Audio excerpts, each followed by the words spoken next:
Hello, everyone's first focus is Nottingham Forest draw 0-0 at Sturm Graz in a game they really should have won comfortably, only to win the match with 6 defenders on the pitch and real question marks over the fitness of the squad. Joining me to discuss it in full and reflect on what it means for the game against Leeds on Sunday, if anything at all, is first of all, former Reds midfielder Sam Collins. Good evening. How are you doing, mate? Evening, Matt. Yeah, all good, thank you. Good to have you with us. Mark Sutherns, good to have you with us as well. How are you? I'm okay. That was a tough watch. So, yeah, we'll try and pick some positives out, but it'd be difficult. Well, it wasn't a Premier League game. We didn't lose. That's probably where we start, I think. Michael Temple, good evening. How are you doing? Good, mate. I was hoping when you said Sam's a former Forest midfielder, you might introduce me as a former Arnauld boys midfielder. But Right, just still waiting. Yeah, current Hucknall Vets midfielder Michael Temple is with us as well. Good to have him on board. Mark, kick us off then. General thoughts on the game, and as ever, we'll branch out from there. Yeah, I mean, I guess when you see the team sheet and all those changes, perhaps we should have expected a disjointed display. I guess the optimist in me, if that does exist, honestly, people, was hoping that McAtee and Kalimuendo would take their chance, that we'd see, something from them to suggest that they might threaten to push into the first 11 or make an impact from the bench in the next few weeks. But clearly both of them struggled with fitness. They both looked way off. Kalimuendo in particular was really disappointing in the first half. Showed up a bit more in the second half and then only lasted 15 minutes. So that didn't arrive. We lacked any creative spark, really, I think. And perhaps we are going to criticise Morgan for missing the penalty in the overall performance. But I actually thought he showed up all right. I thought he was the one trying to make something happen in the first half when Kalimuendo wasn't really offering much at all by the way of movement or holding up the ball. So he was the only one that really looked like unpicking the Sturm Graz defence. Nico getting forward was very lively, of course. But overall, I think, they didn't cause us too many problems. But when they did, the keeper looked dodgy. So that wasn't a particularly positive either, because obviously we've discussed about Matt Sells. So really not more questions than answers, I think, really, that performance gave us, I would say. What do you think Dyche will have made of it, Sam? I think I'll be a bit disappointed. It was quite strange. It had to be a bit of a disjointed lineup, but I found it quite strange because you had Savona and Williams quite high up, and then you had obviously Dominguez and McAtee in the pocket. So it was not really what you associate with Sean Dyche. Normally you have your fullbacks that kind of stay at home, don't you, and wingers that are quite direct to get crosses in. I think I saw him a lot of the time being a bit frustrated with the lack of aggression in Forest tackles and sometimes urging the players to move the ball a bit quicker. So yeah, I think he'll be a bit frustrated with that. Again, I think like Mark said there, it was always going to be a bit of a disjointed performance because it's players we've not seen before. But yeah, I don't think he'll be too pleased with what he saw tonight. I've written down a few things, Temps. What was most worrying: lack of quality, lack of fitness, lack of bravery, lack of confidence. There's a lot of lack ofs you could put in there. What would you pick out? Well, Dyche is not disappointed. He's absolutely spewing. And I haven't seen what he said post-match, but he won't be happy with the execution, the manner in which those who've been given a chance have failed to repay him, and the lack of quality from those that you would consider bankers in the squad. And I appreciate what Mark said about Morgan was trying things. You've clearly been given some freedom today to put the ball at risk, to try and take on his man, to get back to doing what he did at his best with his skill on the ball and his distribution. But it's not coming off often enough. He's still way off the pace. But I think a positive step in trying to get back into that mindset of daring to fail. But the frequency at which the things he tries to come off needs to improve. McAtee, Kalimuendo, frustrating in such different ways. You can see that when McAtee and Morgan Gibbs-White are balling and playing 1-2 between each other, there's an understanding and a connection and like a plane and a level of thinking that very few players have. But go down with cramp, having spent 4 weeks with not much else to do than work on your fitness. Contrast that with Yatesy, who hasn't had too many more minutes than McAtee, but has probably ran 10Ks before breakfast and could run home from Austria if he was told he needed to. And I think that those basic standards are lacking from certain corners of the squad, and Sean Dyche will be feeling let down by more than a couple of players tonight. Low quality game, flashes of what might be to come from certain players, but too many instances of basic use of the ball of a lack of invention and the lack of quality in the box in particular, and in particular from Kalimuendo, could put a bit of a death knell in any selection consideration around him in the near future. So yeah, massively disappointing. We'll get onto the quality of the penalty and everything else, but yeah, that was not the level of performance required from a team that's going to get remotely close to challenging for the Europa League this season. Yeah, we'll come back to Morgan and the penalty. People want to talk about that more. I know people are unhappy with his performance. I want to come back to Sam about fitness, because it was interesting, Sam. Dyche, after the Bournemouth game, commented on the fitness, and you think, oh, that's early for a manager to play the fitness card, which they always do. Then you see McAtee look like cramp, maybe it was a muscle strain. Certainly Kalimuendo, in their big opportunity going off early. Do you understand why fans are going to be going, what the hell's going on here? Or can you see from a player's point of view, maybe they've not played any minutes and it might happen? What's your view on that?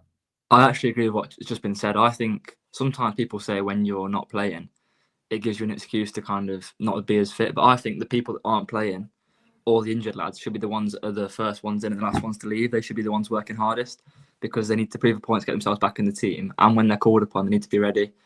And I don't think McAtee and Kalimuendo filled me with that confidence tonight. They don't look ready. The sharpness wasn't quite there.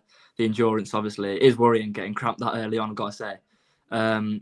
But regarding the fitness that Sean Dyche has alluded to, I find it quite strange, and you can see that it's definitely a problem, because it's not good the players are going down with cramp. But under Nuno, Forest seemed to, I know it was a bit different. Forest would sit in a little bit and hit teams in the break, but we still looked a really fit outfit. I thought we looked like we had full of stamina.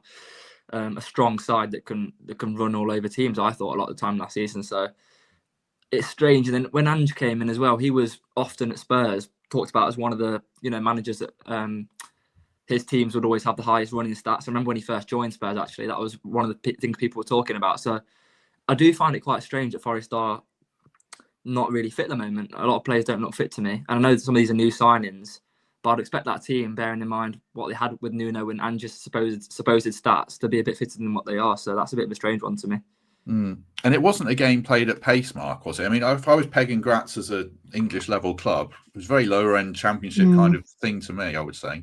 No, I mean, it's got to be the pre-season, hasn't it? I think, Nuno said that the signings came too late, and he didn't have, hinting that we didn't have the pre-season with them. And if you remember, the West Ham game, he never brought players off the bench, and we were puzzled as to why that was. Perhaps he had doubts about, the players on the bench and their fitness. So I just think it's not getting that pre-season conditioning as put them back, and the likes of McAtee and Kalimuendo are still miles behind where they need to be. And we're out of the Carabao Cup, so we can't give them run-outs there. So we have to use the Europa League. But it is alarming that they're so far off. Kalimuendo, I think it was interesting what Sam was saying there. I think when he talked about the wingers inverting, I looked at, we did it against Manchester United. We played Ndoye and Hudson-Odoi very narrow and let the fullbacks get beyond, and he did it again tonight. So I think that's not a one-off. I think that's what he's going to do. I think we're used to him seeing, at Burnley, he had O'Neill and Goodmanson running down the flanks, and they were,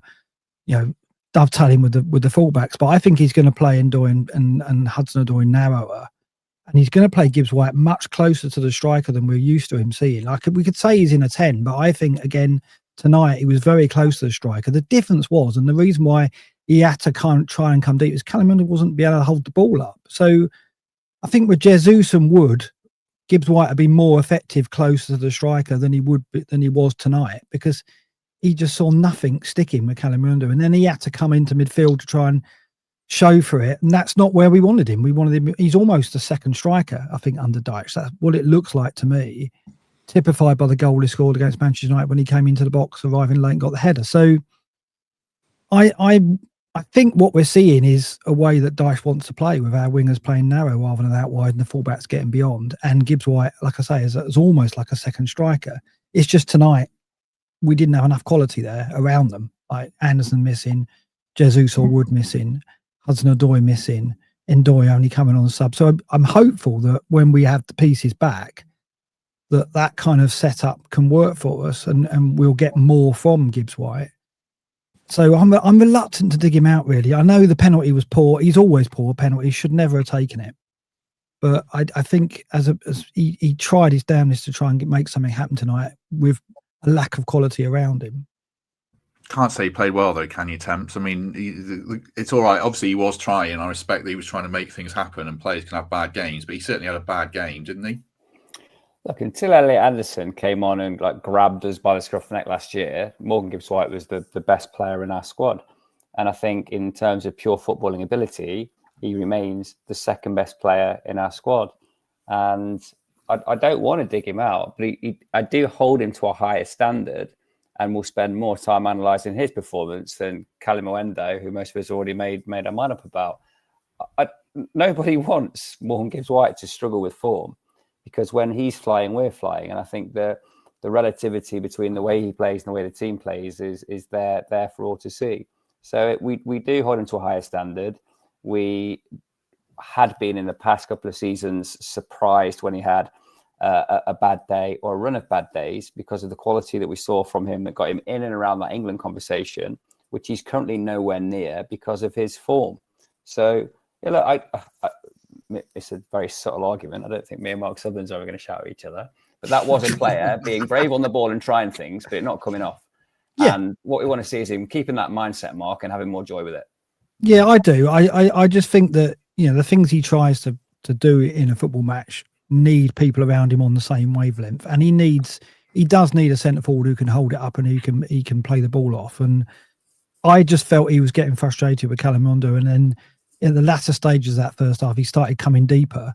And then when he started coming deeper, we had nothing further up the field. So it just broke up. I mean, in the first 25 minutes, I thought we had control and we were creating and we looked by far the better side, and it looked like only a matter of time. And that was when, Gibbs-White was further up the pitch. But then, it just fell apart after that. I just think that he tried to do too much and he didn't do any of it well. And it wasn't a good performance. But I do think that he was trying to drag the team through it. He realised that he was going to be the one that could make the difference, and he was trying to do that, and it didn't come off for him. I don't think, he comes under a lot of scrutiny, but I do think that there's better things to come from him. The way Dyche, I think, has found this role, further forward off the striker. I think there's promising signs there. I just think it didn't come off tonight for him. And there are other places, I think, where we should focus, I think, just the lack of options we've got is worrying, and it means that we can't have injuries to key players. You saw tonight when Anderson's out that side, how we lack ideas and how we lack that kind of throughput and that ability to unlock a defence through midfield. We had nothing, Sangare and Yates weren't able to conjure anything, and McAtee only lasted the hour. So it's a problem in that we've seen with injuries as well, quite restricted in terms of options. We'll pick up on that certainly, but obviously Sam, is a professional midfielder, so I'm going to have to ask him about Morgan. I mean, there were flicks and tricks that didn't come off that drive people mad in the first half, Sam. I can see why people are annoyed at him. What's your take on Morgan, especially this season, but also tonight? I think it's a tough one, because with players normally that are trying all of those things and often not coming off, and I agree with what Temps has said, it's inconsistency at the moment with him, because it's not coming off more than it is coming off, and that's worrying, because when you're trying those daring things, it's all well and good, but you need to have joy doing them. But the thing I find hard with Gibbs-White is that's him at his best when he's trying those things. So you don't want to strip that back from him. And with most players, you'd say just keep things simple, just rather than trying all these flicks, keep the ball for the team, guarantee you're going to keep possession for the team. But that's what I like to see him doing, obviously keeping the ball whilst doing it. So I feel like Dyche will be a little bit puzzled as to whether to kind of call Gibbs-White out on it a little bit and say, I need you to be more reliable for me in possession. That's one of the big things at the moment for you. Or whether he'll say, keep trying, it will come off. It will come off. So I don't know, but I do find it hard to slate Gibbs-White. I think he's had a slow start to the season. There's no denying that. And we need him. We need him because he is one of our best players. He's one of our best footballers. And we need more from what he's given us. But I do think there's positive signs, like Mark said. I like him a bit closer to the striker. It almost seems like he's like a second striker, like a false nine. Arriving into the box late and trying to head things. I mean, what we'll say as well is, on a side note, I think Forest look the most dangerous at the moment from crosses. Both goals from United came from them situations. And at the end of the first half, when Gibbs-White glanced it on, if Kalimuendo there just gambles a little bit, as you'd expect a striker to do and have the initiative to do, it's probably 1-0. So I like him arriving late into the box in that kind of false nine position, but there's no denying we need more from him. But yeah, I just hold back on. You want him to be more reliable in possession, but I'd hold back on criticising the flicks too much, because that is when we see Gibbs-White at his very best. Just on the squad situation, Temps, Mark alluded to it there, and we'll probably do more on this tomorrow because it's a bigger picture question, but it presents Dyche with a real problem, doesn't it? Because these players need to contribute. If they can't, last 70, 80 minutes, that's a big problem. And if they're going to play like that, that's a big problem. And now you can't redo it in the Premier League. So the next European game, we're probably going to have to do this again, aren't we, I think? Yeah, for different brackets of the squad. So for the likes of everyone being fit and well, for the likes of Savona, Yates, Dominguez, McAtee, Kalimuendo, they need to perform in these games, and that there isn't a particular amount of faith that they can at this moment in time. What I like, however, is that Dyche has picked his team, picked his squad with the weekend in mind. So Anderson hasn't travelled, I would imagine, and several players that will feature in that game have been completely rested. But it all unravels when McAtee comes off in the spot I'm sure Morgan was scheduled to come off in. Couldn't give him 90 minutes to enable him to give the players the rest they need ahead of what is a far more important game at the weekend. And then you make substitutions like bringing on Kyle Abbott in Jimmy Sinclair's position. Because he's just Kyle Abbott's a cricketer. That's your other job. Kyle Abbott. Yeah. Zach Abbott in Jimmy Sinclair's position, because he's just that little bit more match ready, and that some of those youngsters on the bench were never going to get exposed in this game. So he's managing different brackets of the squad. And if we go on and beat Leeds, which I still feel we have every chance of doing, then it is going to be reflected upon as a very, very positive, stabilising week for Sean Dyche, in which he managed his resources correctly. But in terms of analysing this game and the performances of individuals, Nico Williams was absolutely outstanding. But beyond that, I don't think there's anybody coming off with a gold star. We'll come on to a couple. We'll do a little bit on Zach Abbott. I thought he was a decent one. We'll maybe finish on that a little bit. Right, just before we do that, a word for the Trent Navigation. Saturday post-match show with the Fun Boy 2. Sunday, sorry, there is one. So head down to Nav for that. But in the meantime, a quick word from Matt Ford while I check my notes, see what we're going to discuss next. I always bang on about the big shed when I'm on here, but my God. Well, your 10 pints of Bass comment still gets used. It's cut on a separate ad for them. This is such a good place. It's just, I think if I was ever kidnapped and I had to sort of go somewhere in my mind to escape, I think I might even choose the big shed over the city ground. I think I would just picture myself at the big shed, having 10 pints of Bass and 10 gobs, and I would just sort of stay there psychologically until I was released.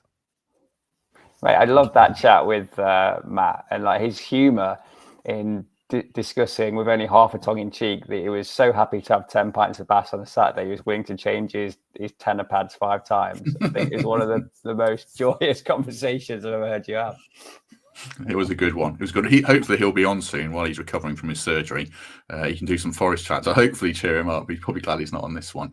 Let's just talk a little bit more about McAtee and Kalimuendo. I WhatsApped you before the game, Sam, saying, can you watch McAtee closely for me? Because I want to get your take on him. Obviously, we discussed fitness, but in terms of actual performance, what did you make of it? I thought it was underwhelming. There was glimpses, as you'd expect, but you want more from him. It's going to be difficult because he's not played much football, so it's hard for him to pick up the flow of the game. But is that really an excuse? I'd expect someone like him to grab that game by the scruff of the neck tonight. He is still a young player. He's still learning his trade and stuff. But yeah, I wanted a bit more from him. I think he's at his best in that kind of half space position from the right, like he played tonight. So there's not really any excuses from him. But I'd like to see him kind of with Hudson-Odoi and Gibbs-White and a full firing Chris Ward or whatever it is. That's when I'd like to see him, because that's probably when you judge him, isn't it? But yeah, I think I wanted a bit more from him tonight. And I think I felt his performance was a bit passive. I thought he'd really want to go out there and prove a point and run himself into the ground, which, to be fair, he ended up doing, didn't he? But yeah, I think I wanted a bit more from McAtee. Yeah, there were just flashes there. There's a moment where he dropped a shoulder and ghosted past a couple of players and flicked a ball inside. You think, oh yes, this is what we bought. But then, yeah, a little bit lacking beyond that. Kalimuendo, Mark. I'm asking you, not a former professional striker, but you're going to get Kalimuendo. Is he in a bit of a? It's a bit of a tough spot for him because he is underwhelming. But I mean, confidence must be on the floor. He's come to a new country. The manager, I don't think fancies him, and he's probably only played him because he had to. So, are you writing Kalimuendo off? Or No, I'm not right. I'm not writing him off. I struggle to see him leading the line, though. I struggle to see him playing the primary striker role. Like, you know, if we're going to play Gibbs-White off Wood as the first choice pairing, maybe Kalimuendo can provide something off Jesus as a second string pairing, because I don't see him being the main striker where the ball can stick and we build from there. He clearly couldn't do it. He wasn't showing up for that at all. And I think that has a lot to do with our performance tonight, because I think that without that focal point, without that ability to throw the ball up and let it stick at times, or at least run into the channels, we couldn't build anything, and we really struggled. And I think he did better in the second half. Clearly, Dyche got hold of him and said, "Look, we need more from you," because he did show up better in the second half. He did start coming short, linking play, and he had a couple of runs off the ball, which showed a bit of movement at last. But first half, he was so disappointing. And like I said, I think Gibbs-White tried to overcompensate for that by shifting his role. So, yeah, it's a worry. I don't know where he fits in our system. Luckily, in Jesus, we seem to have an able deputy for Chris Wood, so that's okay. We've got Awani as well, who gives us a bit more of a pace and battering like player from the bench as well in the final 20. So we've got solutions there, and so we don't have to rush Kalimuendo, but he was short tonight, wasn't he? And that was a concern. I think on McAtee, what encourages me is if we are going to play our wide players narrow, then there is a role for him there. That like Sam says, is where he likes playing.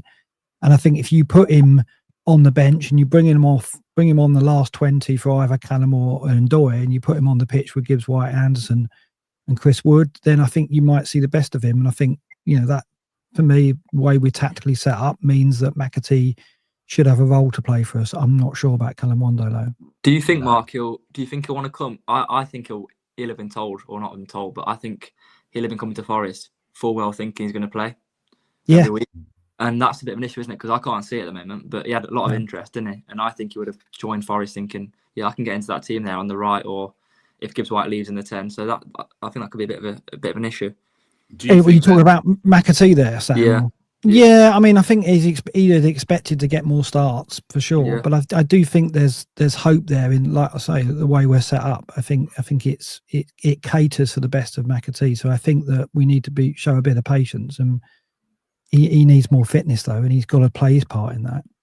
Yeah, I think McAtee, as you can see more opportunities for McAtee. Kalimuendo right now feels like a low move to Italy or back to France in January. Someone pay his wages and then take it from there at the moment. But because if you're picking a team for Leeds now, and say Igor Jesus gets injured, I mean, Taiwo's going to start the game. It feels like he's miles ahead of him in the pecking order, which probably says something, I think. Let's talk more about the game then, Temps, and we'll probably pick that thread a bit more tomorrow. I mean, really, should we be sat here talking about first half job done and it's a different tone of conversation? I thought the first 10 minutes we started really well. We were controlling the ball. Our press was high and aggressive. They couldn't get out.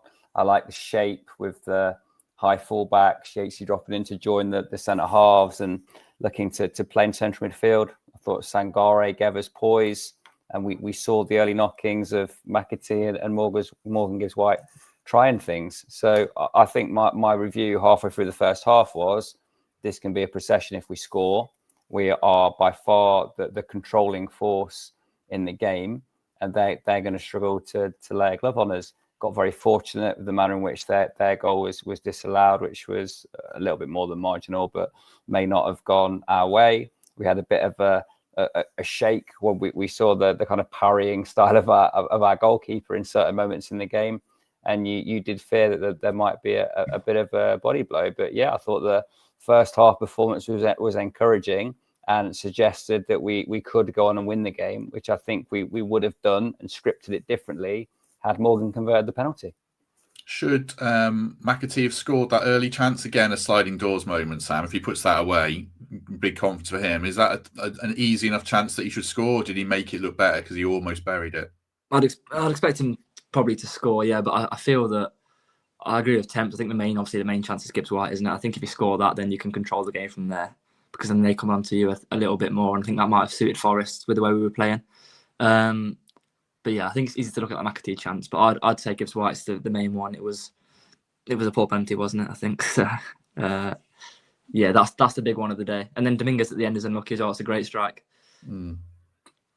Was it a penalty, Mark? I mean, I assume it was, but just for your, I mean, I don't think you can claim that as a natural position. You know, it's a bit of a stretch, I think, because the arm is so high. So, I don't think there was too many arguments. I mean, the player himself kind of looked, resigned to it, didn't he? Once it was given, he didn't complain at all. So, yeah, it was a penalty, sure. But when Morgan took the penalties, when I was at the City Ground for the Porto game, took the first one anyway, and I was worried that he was taking the second at one point as well. And I was pretty relieved when he handed it to Jesus, because I think I never really feel confident when he's taking penalties. Obviously, we've got that one he took for Sheffield United against us in our minds, but he never seems to be a confident striker of the ball. When he stepped up and when there was a delay, I did kind of feel like this is a 50-50. And you don't want to think it's 50-50. It should be stacked in your favour. It should be 90-10, shouldn't it? But I always feel when Morgan steps up, it's more like 50-50, which is not what we want. So I think I don't want to see him on penalties. And obviously with Chris Wood in the team, that won't be the case. I'll come back to that. I'll ask this question because I think I know what Sam's going to say. Do the players really rate Morgan internally? You've trained with him. You said he was the best player in training that you'd seen. Yeah, the players will love him. He was the best player by far. I trained a little bit of Anderson, but mainly Gibbs-White during the end of Cooper and start of Nuno era. But yeah, the players will rate Gibbs-White, and they'll be saying similar to what we're saying. Don't start to panic. Don't start to change the way you play. Things will start to come off. I think Gibbs-White reminds me of. I think he comes across as a confidence player. So the moment you strip that back from him and start to question all of the brave things that he does and the things that he tries, I think that's when his game probably falls apart. So I think, the lads will just be saying, kind of keep doing the same things and it'll come off. They won't have any issues with him. So are you taking him off penalties attempts? If he's a confidence player, are you still taking him off penalties and denting that confidence? I want my starting striker taking penalties. And if Woody or even Igor Jesus are in that side, I want them to do it. But what I like is he wasn't captain today, but he's a leader in the dressing room. He's a senior voice. He speaks well to the group, and he's always going to step up and take that responsibility if he feels he needs to. He's not going to shirk it and pass the ball to Kalimuendo or a more junior member of the squad. But I think he does have the sensibilities to step back, as Mark said, if one of our starting strikers is there. But you can't knock that mindset of grabbing the ball, and it wouldn't reflect on him well as a leader and a senior pro if he shirked the responsibility to take a penalty when Chris Wood's not on the pitch. Yeah, we did. I remember when the Man United went to that shootout against Grimsby, and Šeško's was the 10th penalty taker, and we're like, "Come on, mate, you're the starting striker, and you cost 70 million quid." So Morgan, as our captain or vice captain, you do want him to take it, but I think he scored 4 and missed 2 in senior football now. It's the first one he's missed for us. The other one's obviously Sheffield United, but he doesn't. Chris Wood standing on a penalty, I think he's going to score. Morgan standing on a penalty, a lot of the time I don't for whatever reason. That's the problem. 50-50. Yeah, 50-50. Yeah, and that's not what you want, is it? But I do think that Dyche has looked at it and gone, well, I'm going to get you further up the pitch. I'm going to get you into areas where you can try those things. And if they don't come off, it doesn't hurt us. You're not doing it in the middle of the pitch and we're up against it on transition. If you're doing it in the opposition's penalty area, that's okay. Try it out. And I think all that happened tonight was he didn't have anyone alongside him to help him, manufacture those situations. I think we're going to see more positive things from Morgan. I think the signs are there that Dyche is going to get more out of him. And if his finishing is instinctive, as in arriving late, one-touch finishes with his head, he can score goals, I think. It's when he has time to pick his place, that's when he struggles to find the end product. So I think watch this space of Morgan. I think it is going to get a lot better. But tonight wasn't his best, obviously. But I don't want to read too much into that. Almost 700 people watching, which is great. Do us a favour and hit like if you haven't already. Would appreciate that. One player who could have had a lot bigger section on this podcast, Temps, who you've mentioned, has really got away with it a bit, is John Victor. I mean, it's only his second game, but it's a bit worrying. Twice he's palmed the ball out, and we got away with an offside, and it could have gone anywhere. The second one. What's your take on John Victor versus Matt Sells now? There is no competition between John Victor and Matt Sells. When Carlos Miguel had his shocker last season, we called it as his last ever game for Forest. I don't think that's quite the same case at this point, because he may look to manage Matt's workload as we've seen him do tonight. But you've got to parry the ball around the post rather than let it flap a yard in front of you in the 6-yard box. You've got to give me a little bit more confidence when the ball's at your feet and you're being closed down by the striker, and you've got to engender more confidence from your defenders. So I think what we've had confirmed there is that Matt Sells is the game for every game that matters. If we find ourselves in a period where there's 3 games in a week, he might get the in the B team on the Thursday night, as things are probably going to play out from here, especially away from home. But there's no competition between Matt Sells and John Victor. It's Matt Sells' shirt for every game that matters. Yeah, it looks like Football Manager style. We bought the regen of Carlos Miguel at the moment. If you had the photo of them, it was the same, unfortunately, and their styles are pretty similar. It's only 2 games, Sam, so you can't write any player off. But if you're on the pitch tonight, if you're Milenkovic or Murillo, is that filling you, or Morato as it was, filling you with confidence in the keeper or not? No, and it's a big thing, isn't it? You want your goalkeeper to be full of confidence and fill you with confidence. And I think Milenkovic and Morato are coming off that pitch thinking, I'm not sure about him behind me. Sells, I know in recent weeks he's not kind of been the same Matt Sells that we know and love, but he comes across as a really confident goalkeeper who's fully assured in his own performances. And Milenkovic and Murillo will love playing in front of him because he'll be commanding. They'll all know exactly where to be at every moment. With how well drilled we are under Nuno and how well drilled we'd hopefully be under Dyche. So, but yeah, it didn't fill you much confidence tonight, and it did remind me of Carlos Miguel, to be honest. It might be his twin brother or something. I'm not sure, but it wasn't a great sign. Just on the second half, then, Mark. I mean, there's not much to say about it in terms of match action. Did it just highlight? For various reasons, there was naff all on the bench in terms of senior players. There's obviously young talent on there from Sam's crop of players, but Dyche wouldn't want to throw them in particularly. So did it highlight various issues and you don't read too much into it as a one-off, or was it worrying for you that second half? No, I mean, we've got, Jesus suspended, Hutchinson not in the squad, and ordinarily those two would be on the bench as well, wouldn't they? So Zinchenko injured as well, Hudson-Odoi injured. So I'm not too worried because there is more strength to come back. It's just disappointing that we didn't see more of the players that were given opportunities to suggest that they could push. So, no, I'm not too concerned. I mean, the second half, was dismal. And I think Temps is absolutely right. Morgan was meant to come off on the hour, and that disrupted things as well. I hope, hopefully Morgan can recover in time and give 100% next time out, and the same for Nico as well, because maybe the plan was to give them as long as they got, but I wouldn't have thought so. So I don't know. I think the whole second half was disruptive, and in the end, it was like, well, we'll take the point. I think because we lacked ideas, and we obviously didn't have enough attacking players on the pitch that could make a difference. So it fizzled out. It was very disappointing. It was a tough watch, and it didn't go to plan, but at the end of it, I guess we come away with a point for an away game. Yeah, he must. I obviously, you're right about Morgan. I'm sure the plan was that sub on the hour. He probably wanted to bring Nico off as well if he could, but it's for whatever reason, Temps. Again, it's not a great look when you end up taking off attacking players for 2 centre halves. You've got 6 centre halves on the pitch almost. I think it was certainly 5. Savona right wing and Doy up front. After all the money spent, there's lots of caveats, there's lots of context, but fans are going to be like, what is that?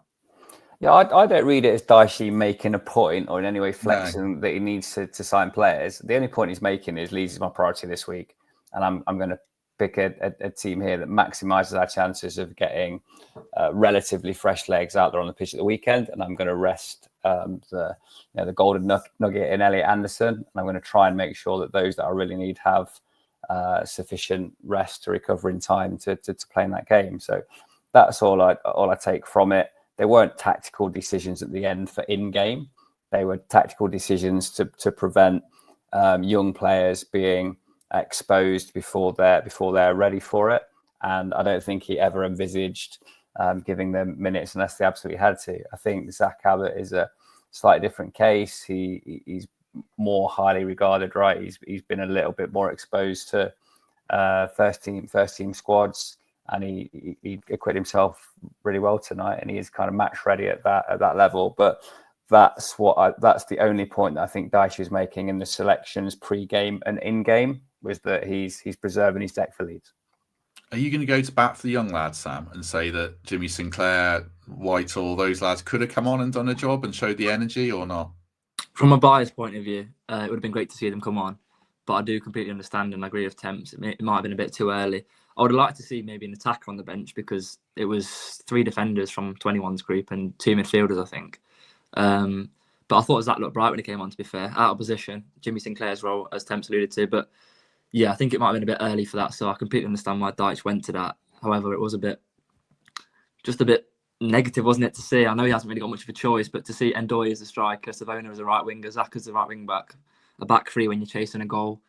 But yeah, I think it might have been a bit too early for some of those lads. But it would have been a great experience. I know some of them I've been in contact with out there, and they're saying it's just incredible soaking it all in. Europa League on the bench and stuff. So yeah, I'm really pleased for them. Yeah, there is the young lad Silla, but I think he'd have to be in the squad. I can't remember the intricacies of it, but I think so. Yeah, because he's been playing his football abroad, hasn't he? He's not been there for 2 years. Yeah, because he was at Olympiacos last season, and he sounds like a prospect. So he was the striker we could have named ideally, but again, couldn't get him on the pitch. So I'm not going to ask man of the match. If anyone says anyone other than Nico Williams, I'm probably not going to ask you back on this podcast. So we won't talk about him. Did anyone else emerge in credit, Temps? I think he said anyone did, but I thought Zach Abbott was probably a bright spot, wasn't he? Yeah, I mean, you're not getting man of the match when you've come on an 80 minutes match. No. So that's Zach Abbott as well. Quick word on Nico. Look, when he first came in as a wing back in a 3-5-2, he looked relatively comfortable in that position. We became a flat back 4 team. He had to go away and learn it, and now he's in this other zone where he's able to be a wing back and a full back in the same breath. And I think he's even more effective when he's got a high quality overlapping winger, which he didn't have with today's selection. But we're starting to see teams double up on Nico Williams and him make things happen. His skill level, his dribbling, his ability to shift the ball and set up for the cross. We've seen him attempt crosses with both feet today. I just think he's the model of consistency. He goes a little bit under the radar at times, but he certainly hasn't in the last 4 or 5 weeks, when even in a struggling Forest side, he's been outstanding week after week. I'm struggling to name a man of the match beyond that. Dominguez was, again, quietly solid, wasn't he, throughout? I'd make a shout for Yatesy, who did what he does and could have been the hero if he'd have nodded that ball anywhere, but straight at the centre half who was in front of him from that flick on. Savona's having a period of time now where he's making me reappraise him to a point. I think his use of the ball is quite basic at times, but if you are I use this phrase in the nicest possible way, a limited fullback, like not quite what Nico Williams is. You do have to know your limit, and sometimes it's just open your body and play the ball down the line, which I think is what he does. So those 3 acquitted themselves fine, but Nico Williams was head and shoulders, as you rightly articulate. Yeah, head and shoulders, definitely. I'll come back to Sam because Sangare, as ever, divides opinion. Paul, who's on Sunday, said he was solid. I looked on Twitter and he was getting absolutely dragged by people not having him at all. A lot of people thought he was rubbish. Some people defended him. What was your take on Sangare and whether he took a chance tonight, Sam? I felt he was somewhere in the middle. I thought he had a bright start. He looked on the front foot, looked to play forwards. I still think over the course of the game, I would like to see him play forwards a bit more and get on the half turn and immediately try and find Gibbs-White or McAtee in the pocket, whatever it was. But yeah, I felt it was not enough for fans to slate him, as they probably are, but also not enough for Dyche to go, yeah, he should be in my team. So I think it's somewhere in the middle. I'd expect Yatesy to play with Anderson and Gibbs-White against Leeds. I don't think Sangare's quite done enough, and I think Dyche will really trust Yates. I think he's got a good connection with Yates from what you kind of seeing so far. So, but yeah, I don't think it's fair to say he was horrendous tonight, but I don't think he covered himself in too much glory. I don't think he really captured the opportunity that he had. Quickly on Nico Williams, I don't want to say too much about him because I don't want opposition fans kind of seeing how good he is and stuff. But I think he's going so under the radar. I think he's so underrated as a footballer. And the best thing is as well, you got to remember he's playing on the opposite flank to where he's comfortable. He developed at Liverpool all those years as a right back or a right wing back. Just his enthusiasm for the game is incredible. He's up and down. The engine he's got on him, and you just know against Leeds at the weekend he'll be full of energy again, and it'll look like he hasn't played 90 minutes on Thursday. So yeah, I think he's a fantastic player, and the growth that we've seen from him from when he first came under Cooper to now, both going forwards and defensively in particular, I think he's along with Anderson, been a standout player so far this season. It's the consistency, isn't it, Sam? It's the Yeah. fact that we say it all the time, like he's always a 7 and he's often an 8. Yeah. I don't think there's many as consistent in his position in the Premier League. Like he might not be the best fullback in the Premier League, but when it comes to consistency, I don't think you can better him, because he never lets us down, and he's always there with that level that we saw tonight, and regardless of who the opponent is as well. Like you could throw him in tonight, you think he might drop a bit because it's Sturm Graz and the team is weakened, but no, he just maintains that level every single game. That is pretty much priceless, isn't it?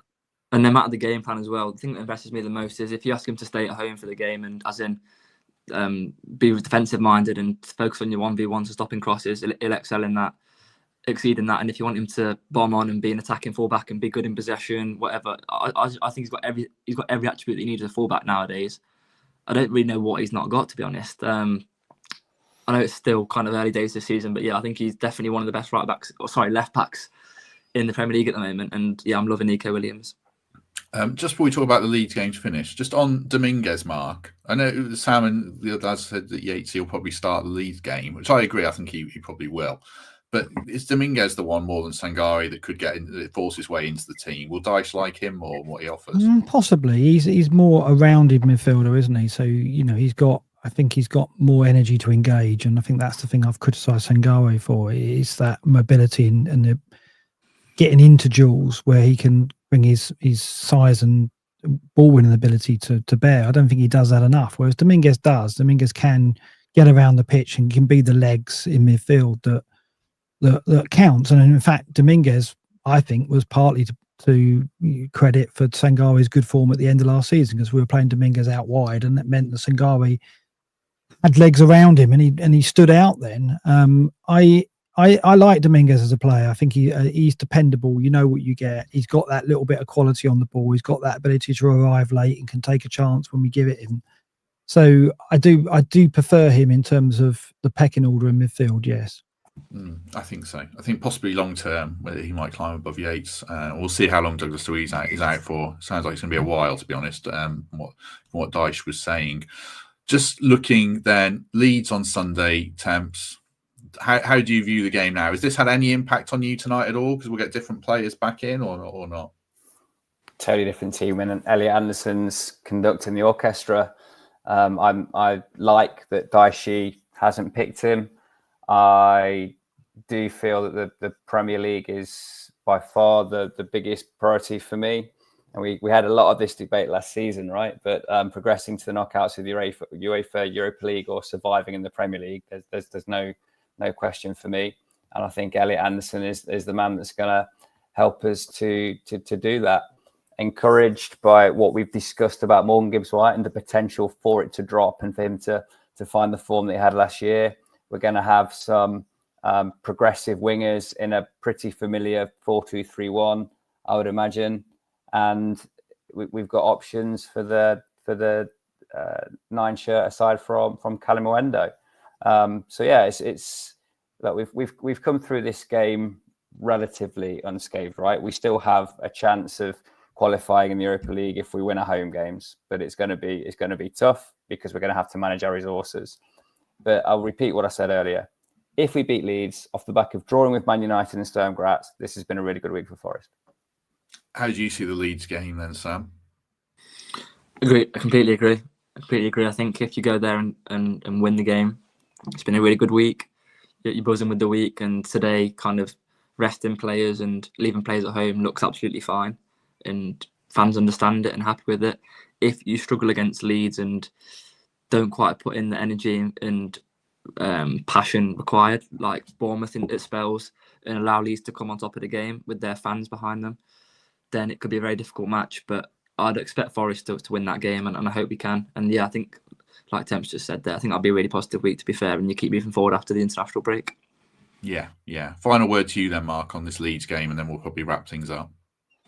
Yeah, I mean, Dyche, with his team sheet, he did what I wanted him to do, which was to rest players and to give us every chance of going at Leeds and taking a stranglehold of that game and winning it. We need to, I think. It needs to be 3 points to bring them back towards us and to, to edge us closer to getting out of the bottom three. So that had to be the priority, and he did prioritise it. Perhaps he, like I say, wanted to take more players off tonight than he was allowed to because of the cramp that Kalimuendo and McAtee suffered. So that was a bit of a blow, but hopefully that doesn't come to bear on Sunday and we get the 3 points. I've got some concerns, like set pieces. They've got some big players and they've been effective from set pieces. Okafor, who plays on the left up against Savona, he's big and powerful and quick, and he's going to be a big threat. So I worry a little bit about Savona there. He has looked better, but he's up against a quite decent direct player there who's going to cause us problems. But apart from that, I think we should have too much quality for them. They're lacking a strike. I don't think Calvert-Lewin's fit. They haven't got goals in them. So although they will have threat at set plays and perhaps out wide, I don't see them having too many chances of scoring against us. I think we'll be got a chance of nicking a 1-0. Hopefully it's more convincing than that. But I do back us to win that game. Yeah, I've done the Leeds opposition preview, and the chap, Graham from the Yorkshire Evening Post, he mentions set pieces. Joe Rodon seems to be getting on the end of everything. They signed players who were big and physical to compete. And he said, Sam, that their best football this season has been when they've gone long, not try to play too much. And I wonder, is that a bad matchup for us or a good matchup for us if we get dragged into the dirt? Difficult to answer, really. I think under Ange, I think we would have been a bit worried because Forest seems to struggle with any kind of direct play up against them. But I'm confident, and I think whatever they throw at us, we should have enough. It's refreshing, to be fair, from a Leeds point of view, to see that, because how many times have we seen recently the likes of Burnley, Southampton, Leicester come up and try and play football against teams that are better than them? And if your best way of staying up in the league is going direct and prioritising set pieces or long throws, then fair enough, because if that's going to keep you in the Premier League, then that's what you need to do. But I'm not too worried about that. I think it should be hopefully a good day at the office of Forest if they can deal with those long balls and the corners, etc. Must win temps, not in the context of we have to mathematically have to win, but must win going into international break with 2 miserable weeks ahead if we don't, or not. Not must win in terms of the end of the makeup of the season, but to stop Dyche having to think of a new method of getting a tune out of the squad, you want the result to come in this game using what we would term like logical selection. Our best available back four, our best available midfield, and our best available striker. And I think we know what they're working on. Leeds have recruited height and bulk, and they're going to threaten us from set pieces. They've done analysis on our weakness there. Even if Calvert-Lewin was available, he's not the best striker we're going to come up against in the Premier League this season. So we've got to target a clean sheet and a win. We're not free scoring, and we're not having many lockouts either. So it's the 2 basic things that we need to target there. But they'll come to disrupt. There'll be a bit of long ball, long pass, hoof and hope, whatever you want to call it, in both directions, I would wager. But we're favourites for a reason, and this is a massive opportunity to get our season back on track. Yeah, bring me an awful 1-0 win. Yes, please. I'll take that. Although my daughter's going and it might drive her away from football if she sees a Sean Dyche 1-0 this early in her indoctrination, but we'll see. Right, if you've enjoyed this, do us a favour, hit like, hit subscribe. We'll be back tomorrow at noon with Pete, Mikey and Dan Story, and we'll talk more big picture about the squad and everything and preview the Leeds game properly and go through team selection and everything. And we'll have an opposition preview, as mentioned before, a post-match show. Mark Sutherns, thank you very much. Anything you want to add before we depart? I'm just taking a biscuit there and you come to me straight away. You could have given me I a wasn't few looking. seconds. Do you want me to go to Sam and you eat your biscuit? Yeah, go on. Or not? Sam Collins, thank you very much. Anything you want to add while Mark eats his biscuit? No, not much, Matt. Thanks for having me on again, and let's hope Forest can end this little block with a good win against Leeds at home.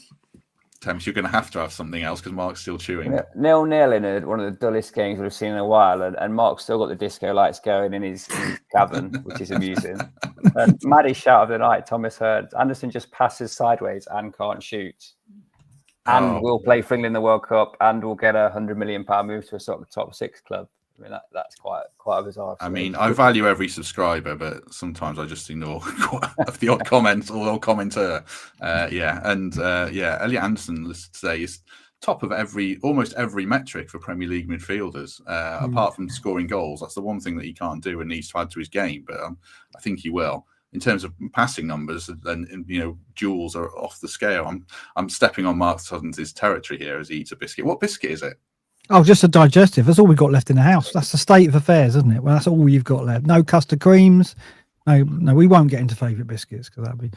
And it's fine. I've got nothing to add really. I mean, if it's getting to the point where we're starting to scrutinise Anderson if he's good enough, then we really are. We need to wobble our heads a bit here because we've still got some quality players, and Anderson is very much amongst them. And we've got to hope that quality comes through and gets us out of it. Because at the moment, from what we saw tonight, there's not too much ready to take their place. So let's back it. Let's get behind Forest on Sunday and hope we can get the result. And hopefully, with the quality that we can put on the pitch, it'll be too much for Leeds. Yeah. A plain digestive for a plain digestive game. It wasn't good tonight. It wasn't good at all. But I think we'll be better against Leeds. Just having those players makes all the difference. The Anderson quality. Hopefully Hudson Odoi's fit. That'll make a difference. Dan and Doy starting. And I think we'll win the game. But we'll pick that up tomorrow, noon, as mentioned. So do join us for that. Do hit like before you go. Thanks to Sam. Thanks to Mark. Thanks to Temps. And if we don't see you tomorrow, we shall see you soon.